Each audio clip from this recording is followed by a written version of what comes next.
What's up, Internet? This is Rambling Josh, and you're watching another episode of Let's Play Final Fantasy Tactics. Today, we head to Limberry Castle, but before that, there's some preparations I want to make.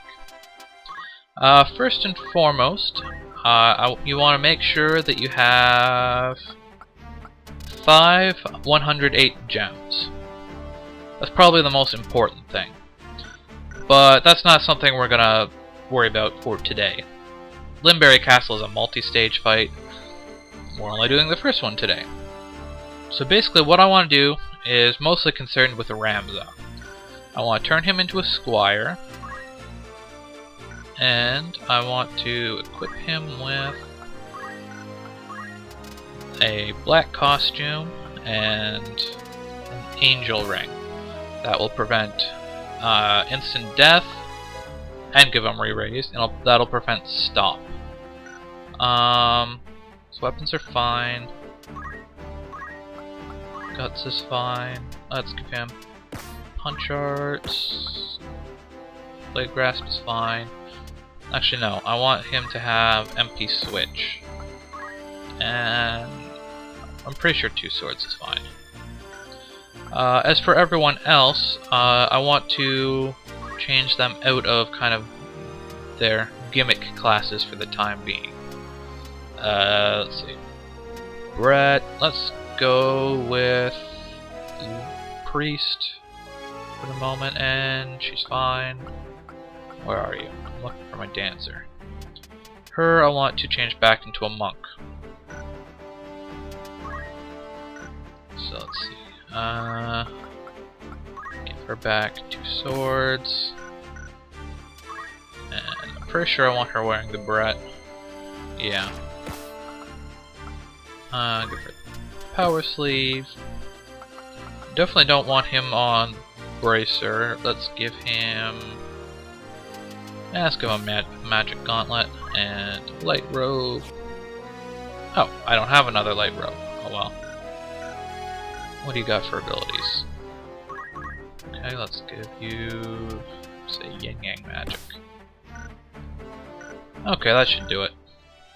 Okay, so I've actually decided to change up my preparations a little bit. Instead of the angel ring, I think I'm actually going to go with the Enkai armlet because it prevents charm. And for everyone else, I'm going to go with jade armlets. Actually, I don't need to for Jessica because she's got the beret. For everyone else, I'm going to go with jade armlets because it prevents petrify. Okay, so let's head on over to Limberry Castle, or to the gates of Limberry Castle to be more precise.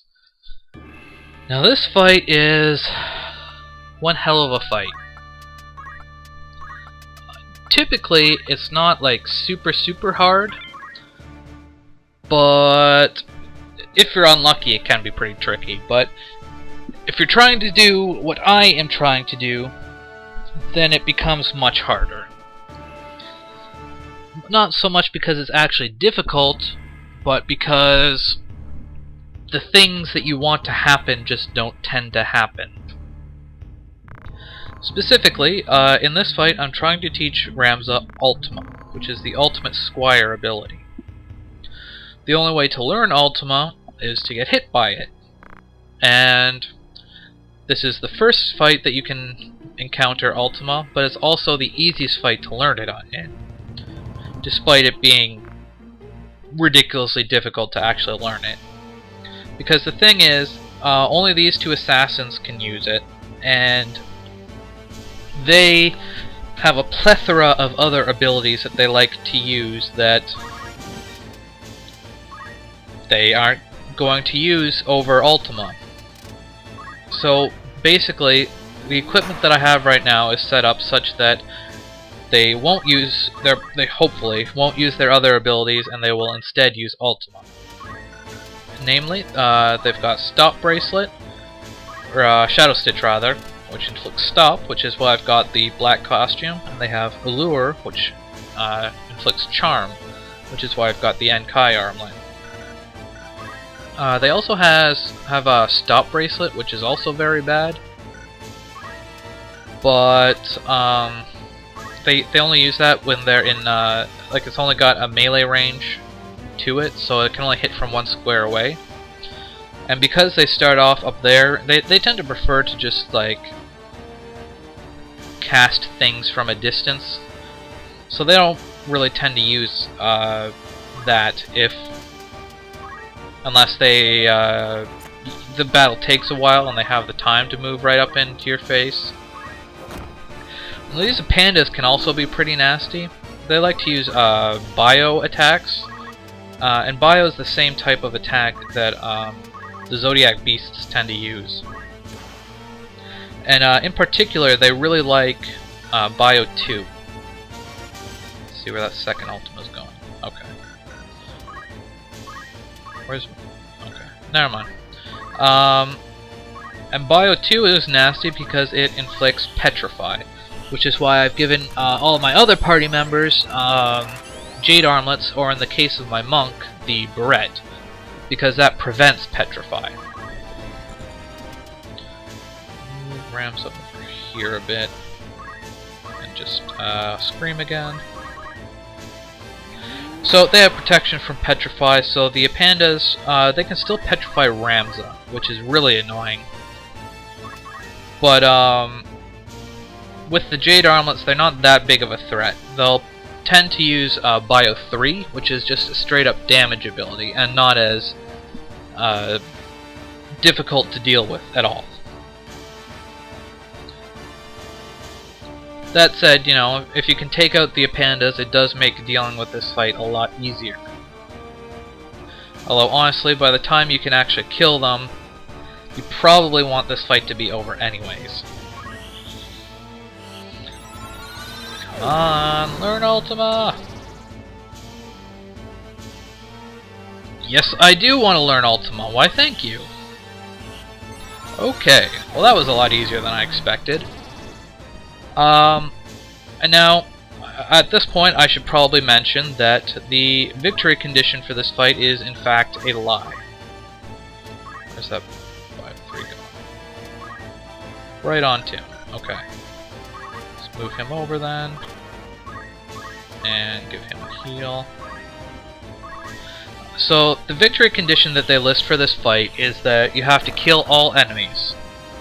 But that is, in fact, false. To win this battle, all you actually have to do is bring one of the two assassins down to critical status. And if you do that, they will run away and all will be well in the world. Which is actually really nice, because that means that it's a lot easier to kind of recover from learning Ultima and just kind of finish the fight real quick, because this fight tends to go really bad really fast, with all the status effects flying around and stuff. And when those assassins actually get within range of you, it's pretty much over. At least with the gear setup that I've gone with. If you've got people touting like a death and stop protection, then it's a little bit easier, but if you do go with that setup, it tends to be harder to teach Ramza Ultima.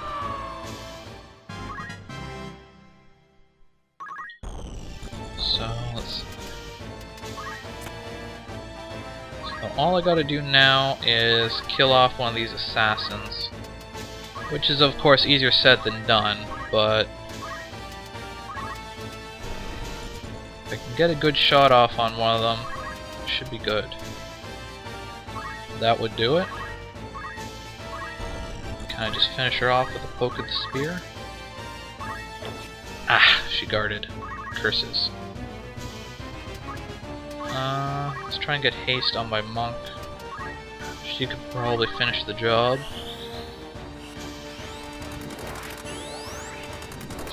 Now, Ultima itself isn't actually a super good ability. It can be definitely nice to have, if for no other reason than because I tend to really like having the Guts ability on Ramza, just because it's so flexible and stuff. So it can be actually really nice to just have like a long-range nuke ability to go along with all of those, because it kind of complements the toolset well. But being a magic attack and Rams tending to prefer physical attack classes, it doesn't tend to be super powerful. And they will now retreat. And with that, I am done with the gates of Limberry Castle.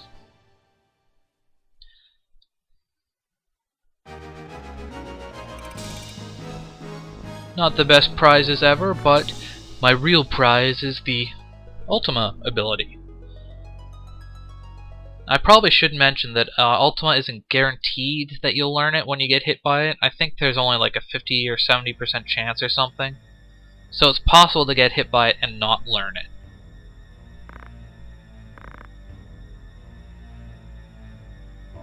The loophole? What does that even mean?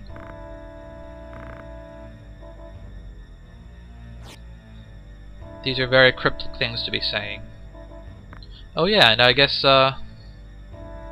Bloody Angel, huh? So I guess Elmdor is one of these Shrine Knight fellows.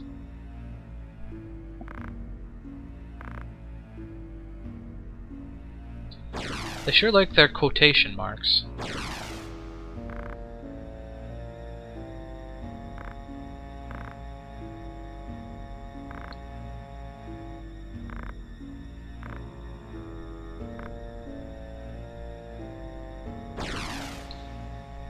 They really do like teleporting around.